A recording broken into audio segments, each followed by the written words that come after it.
নমস্কাৰ বন্ধুসকল, আশা ৰাখিছোঁ আপোনালোক সকলো কুশলে আছে আৰু কুশলে থাকিব লাগে। বন্ধুসকল, আজি আপোনালোকলৈ এই সময়ত দেখুৱাবলৈ লৈ আছোঁ, চাওক আপোনালোকে স্ক্ৰীনলৈ মন কৰিব। ৰাজ্যৰ কৰ্মচাৰীসকলৰ বাবে আহিছে এটা বৃহৎ সুখবৰ।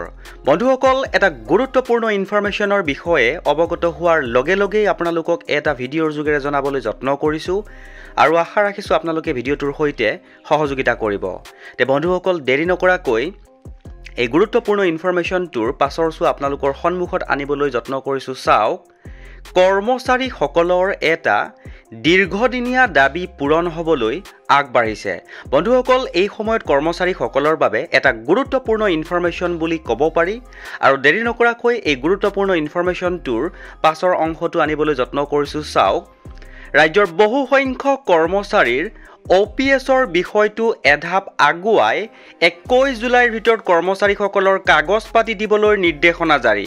এটা গুৰুত্বপূৰ্ণ ইনফৰমেশ্যন বুলি ক'ব পাৰি বন্ধুসকল এই মুহূৰ্তত ৰাজ্যৰ কৰ্মচাৰীসকলৰ বাবে, কাৰণ কৰ্মচাৰীসকলে OPSৰ বাবে বহু সময়ত চৰকাৰৰ সৈতে লাগি আছিলে আৰু এই সময়তে এটা গুৰুত্বপূৰ্ণ ইনফৰমেশ্যন প্ৰকাশ হৈছে যে ৰাজ্যৰ বহু সংখ্যক কৰ্মচাৰীৰ OPSৰ যিটো বিষয় সেইটো এধাপ আগুৱাই 21 জুলাইৰ ভিতৰত কৰ্মচাৰীসকলৰ কাগজ পাতি দিবলৈ শেহতীয়াকৈ নিৰ্দেশনা জাৰি হৈছে বুলি এটা গুৰুত্বপূৰ্ণ ইনফৰমেশ্যন প্ৰকাশ পাইছে।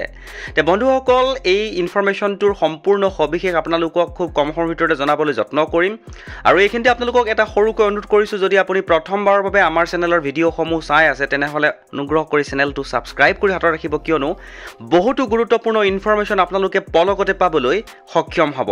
তে বন্ধুসকল, এতিয়া আহিছোঁ আজিৰ এই গুৰুত্বপূৰ্ণ ইনফৰমেশ্যনটো, যিটো শেহতীয়াকৈ প্ৰকাশ পাইছে যে ৰাজ্যৰ বহু সংখ্যক কৰ্মচাৰীৰ যিটো OPSৰ বিষয় আছিলে সেইটো অকণমান আগুৱাই 21 জুলাইৰ ভিতৰত কাগজ পাতি দিবলৈ নিৰ্দেশনা যিটো জাৰি কৰিছে। আহিছোঁ আপোনালোকক দেখুৱাবলৈ যত্ন কৰিছোঁ মূল বিষয়টোলৈ, যে ইনফৰমেশ্যনটো এনেকৈ প্ৰকাশ হৈছিলে দেখুৱাবলৈ লৈ আছোঁ। চাওক, 2005 চনৰ 1 ফেব্ৰুৱাৰীৰ পূৰ্বে নিযুক্তি প্ৰক্ৰিয়া আৰম্ভ হোৱা বা নিযুক্তি লাভ কৰা নিয়মীয়া কৰ্মচাৰীসকলক পুৰণি পেঞ্চন আঁচনিৰ আওতালৈ অনাৰ বাবে চৰকাৰী বিভাগসমূহৰ পৰা তথ্য সংগ্ৰহৰ কাম অব্যাহত ৰাখিছে ৰাজ্য চৰকাৰৰ বিত্ত বিভাগে।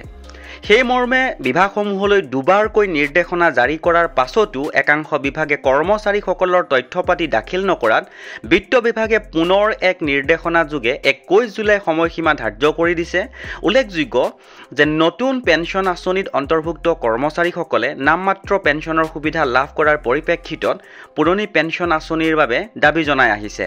তে বন্ধুসকল, এটা গুৰুত্বপূৰ্ণ ইনফৰমেশ্যন, অৰ্থাৎ কৰ্মচাৰীসকলৰ যি কাগজ পাতি দিবলগীয়া আছিলে সেয়া বিত্ত বিভাগে বিভাগসমূহক দুবাৰকৈ নিৰ্দেশনা দিয়াৰ পিছতো সম্পূৰ্ণ কাগজ পাতি পোৱা নাই বুলি আকৌ এবাৰ তেওঁলোকে নিৰ্দেশ দিছে আৰু 21 জুলাই দিনটো ধাৰ্য কৰিছে। 21 জুলাইৰ ভিতৰত বিভাগসমূহে কৰ্মচাৰীসকলৰ কাগজ পাতি দিব লাগিব। বন্ধুসকল, এটা গুৰুত্বপূৰ্ণ ইনফৰমেশ্যন পোৱাৰ লগে লগে আপোনালোকৰ সৈতে শ্বেয়াৰ কৰি দিলোঁ। যদি ইনফৰমেশ্যনটো ভাল লাগিছে তেনেহ'লে আপুনিও এবাৰ শ্বেয়াৰ কৰিব বুলি আশা ৰাখিলোঁ।